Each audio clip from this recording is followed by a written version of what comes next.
President Trump is spending his first full day at the NATO summit with global leaders as the fragile ceasefire between Israel and Iran is holding. Joining us now is NBC Washington correspondent Alice Barr. And Alice, the president is calling this a virtual obliteration of Iran's nuclear program, but we're hearing different versions from intel sources. Give us what we're hearing this hour.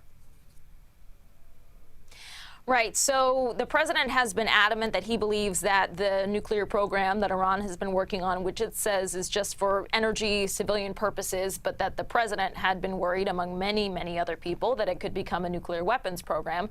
He again asserted this morning that that program was completely obliterated between the strikes that Israel has been carrying out and then the U.S. airstrikes that were carried out against nuclear sites over the weekend. There is this new U.S. intelligence from the Defense Intelligence Agency. It's a preliminary assessment that estimated Iran's nuclear program was delayed by 3 to 6 months, according to 3 people with knowledge of the report. The White House called that assessment flat out wrong.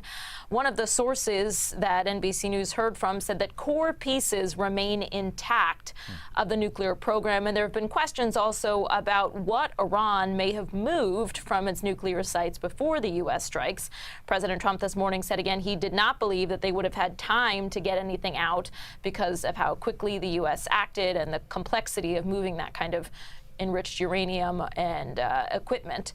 And he said again he believes it was obliterated. He also referenced a report from the Israeli Atomic Energy Commission that he signaled spoke about a deeper and longer level of destruction to the Iranian nuclear program. And we're standing by for another press conference before long with President Trump, where we expect to hear more details about that. Yeah. Alice, do we know what level of concern the NATO allies have behind closed doors, not just about Iran, but also about the U.S.'s messaging on this?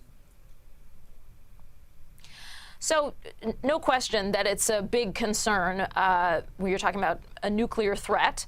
There are a lot of concerns from a lot of people that the idea of Iran, which is a state-sponsored authority of terror, according to the U.S. and according to what we can see, there are a lot of proxies in the region that are funded and backed by Iran that have carried out terrorist attacks of various kinds, that allowing a power like that to become nuclear armed is something that would be of concern for any world leader really around the globe. So they're tuned in.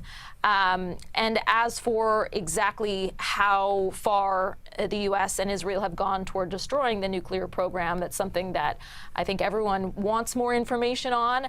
The trouble that we've been hearing from experts is that it just takes a little while to kind of flesh out those damage assessments and get a fuller picture, and that we're sort of in a holding pattern right now, especially because so much of the infrastructure was underground, and it's just really hard to get a clear picture.